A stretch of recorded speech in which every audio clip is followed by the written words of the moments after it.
Good morning. My name is Jesse the Barber, and today I'm representing the Penguin Press, a new little something I've been working on. And today I'm with Jeremy Looney. Hey, Jeremy. Hey, good morning. How are you? Doing well. This is something new for me, as well as and it's not every day we're interviewing people, right? And so, Jeremy, tell me a little bit about your story. What got you into tattooing? Was that your first modality as far as art? Okay, so as for myself, I started doing graffiti when I was 10 years old. So That's cool. that was the beginning of my art story. Nice. The first part, I suppose, was I wanted to watch Dragon Ball Z. Yeah. Right? All the kids watched Dragon Ball Z in the neighborhood. They played it on the PlayStation 1, and I would just sit there and watch them and be like in awe.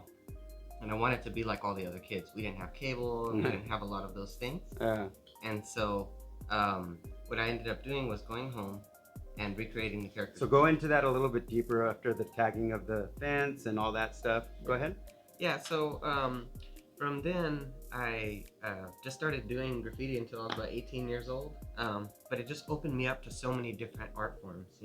I started painting canvases, I tried to do t-shirts. I was just doing so many different things. Charcoals, pastels, right? Watercolor.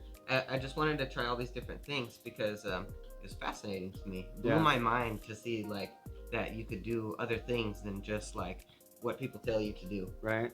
And it gave me a little sense of freedom. Mm-hmm. And so You're not going to tell me how to control my art. I'm going to do. I'm going to figure it out. Right. Yeah. Right. That's cool. And then I also had this kind of like, I was in trouble a lot, so I never really liked things. Yeah. A couple things that I did get, I'd get grounded, and I just kind of learned to detach from stuff. Oh, okay. Yeah. So you lowered your expectations, maybe? Yeah. I just didn't like materials anymore. I was like, now you can't take anything from me. Yeah. Right. So now I needed to find where my identity was, and I found it through art.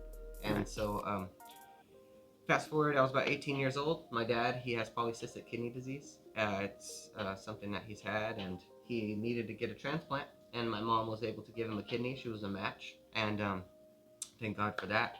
And then what happened was my dad, he was out of work for a bit. My mom had to go back to work while she was still healing. Mm-hmm. And my dad, we were from kind of a biker household, so a lot of different bike guys would come through, and my dad would fix their stuff, and that was pretty much my life. My dad outside drinking some Budweiser, and all the motorcycle dudes coming through getting their stuff fixed. So my dad had like good side work already, so he did a little bit of work and got some money, and he, for my 18th birthday, gave me the money to go get my tattoo stuff. There you go. The friend that I had at the time came back with me. I tattooed that dude on my mom's kitchen table right there. My dad just showed me real quick how to set it up, and he did a little bit on himself just to kind of show me how to make it work. Mm-hmm. And I just tried to do it every day from then. So it's just been a good time. It's a process, right?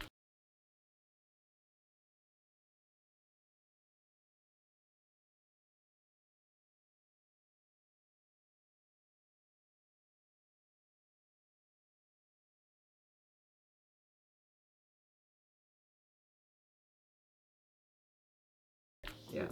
So tell me about the why or that turning point that really brought it into fruition. Like, okay, so you were doing all the different things, the tagging, the charcoals, the pastels, all the different things. So tell me about that when you really felt like this is proud. This is my shit right here. Mm-hmm. Go ahead. So truth be told, I always wanted to be on a train and take a train around the country and just paint graffiti and kind of be a freight homeless dude. Yeah. That was all I really expected for myself. I'll tell you, I don't really plan stuff ever. I just kind of like go, and it's freestyle. Yeah, I think because like I said, needing to find who I am and stuff like that was like difficult, and finding where I fit because of like I got bullied a lot. I got beaten up a lot as a kid, and that was hard for me because trying to find who I am,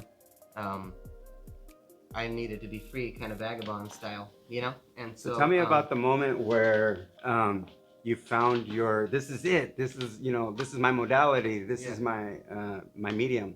Sure. Yeah. So after doing a couple tattoos, I went to Oakland.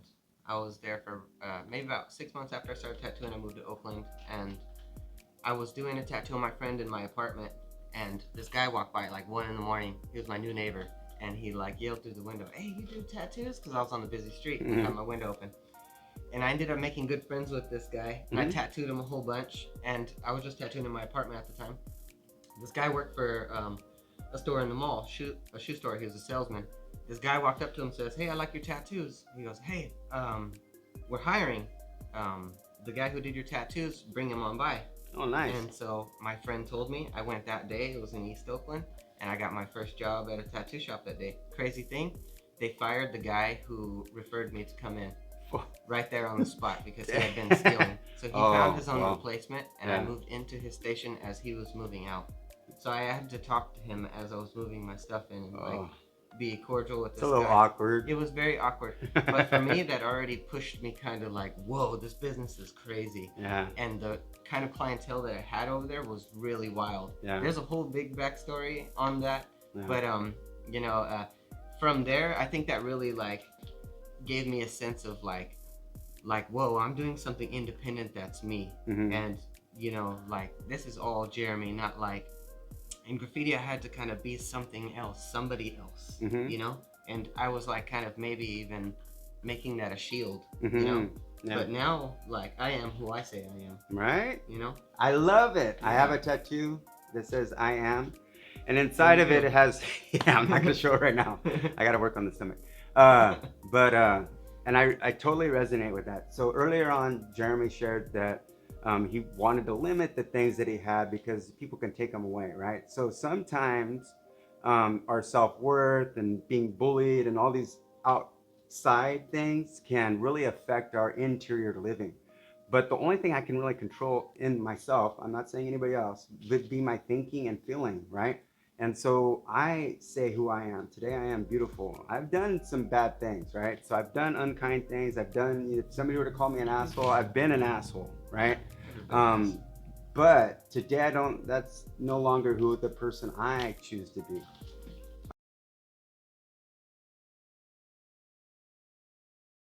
I am who I say I am, but that didn't happen overnight, right? No, it didn't. And so what was the shift? So earlier you shared with me that you were passive in certain parts, you know, and there's either a passive person or a pursuing person, like one that wants to push their ego and different things and keep people down. How did you shift from not necessarily into the ego one, but being less passive? What was that mental shift? Well, actually, I used to just give away a lot of my time. Just like a lot of my words, right? Just wasting words, spreading out all this stuff, just trying to like get people's approval to say anything, right? Try to be funny, whatever. Whatever it took. Yeah, whatever it took. And then one day, even when it comes to business, right? I was doing tattoos and I wasn't even charging what I should be because as an artist, it was difficult for me to learn what to charge, even when faced with somebody that actually wants to buy it. Not just putting it out for sale, but somebody's approaching me and saying, "Hey, I want to buy your art." And most artists, I'm sure that most of you can agree with this, it's difficult for us to find a price for it because for us, it's not about that. It's just because we wanted to like do it. So oftentimes I would just give my paintings away. There's probably a lot of people who still have a lot of like old paintings from before that I just gave away because they'd be like, "I love that, and here, have it. If you love it, that makes me happy." Yeah. You know, and so to find like a balance between like being a businessman and being an artist, that was difficult. And to be quite honest, I think a lot of artists need help with that aspect, being organized and you know, pricing and things like that. Yeah. So my wife actually, when we were dating, she goes, "I got this. Respect yourself." Right? Yeah. Self-love. That's what I was gonna say. That's what she told me. Was it starts with the self-love, I feel, you know, and I don't want to hold my internal value on a monetary means, right? And so like I didn't put myself out there as a barber at the beginning. I was making like $3 a haircut, you know, split it with the owners and all that stuff. And then there came a point of slowly going up and up and up until you get to 25 or more, right? But that truly isn't my personal value, neither is it yours. You know, your personal value is personal. It's like self-esteem. It's up to me. But that self-love. So when I was hearing you talk right there, I was getting like that self-love. You needed that self-love first, right? And then the outside world, you know, it mirrors that. people will start giving you more, start thinking of you, holding you in higher regard. The higher regard you hold yourself, not in an egotistical way, not in a self-righteous way, but in a positive, uplifting way. And hopefully, with this video and other videos to come, people that are watching will see, they'll see in your eyes, because I know I've already seen a couple of the clips. They'll see the hurt, right? So they see the hurt, and because you're remembering the past, but also the healing and the help that you're offering these people is very, very good. So I appreciate it. I appreciate this time. And is there anything else in regards to the who you are today that you would like to share with anybody? Absolutely. Um, Treat others how you want to be treated. Love other people how you would love yourself. Because you're either doing good or you're doing evil, and that's pretty much that. There's no in between. So you pick who you are today, and nobody can dictate that. Yeah. And also, don't put money over your family. No. Put your family first. But you can't do this alone either. So when you try, it's never gonna work out good. So you go back to the golden rule: treat other people like you want to be treated, right? And sometimes I've done that, right? So I want to be treated this way, so I do such and such and such, but I still don't feel good. So I need to treat myself good first, and then as a byproduct, I have things to offer other people, right? I feel, and that's not me feeling good because I tore somebody down. That's me helping somebody else struggle where I've been. There's not a person that I've come across that either is further down my story if I would have continued to do certain choices, or where I was at, to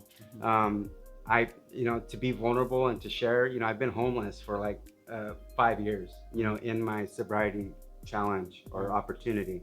And I never, when I became sober, I wanted to, I thought it was a drinking problem, right? It was really a thinking and a feeling problem that I had, right? Which led to my drinking, because I I did not know another way, a better way, right? Because my parents, God bless them, gave me the tools they had, but didn't know how to build them, right? So that's like somebody giving you an IKEA set, no directions, no tools, but yet you're supposed to make it. It's pretty challenging. So I really appreciate Jeremy for coming on my inaugural, or my first PenguinPress video. And I look forward to you seeing us soon.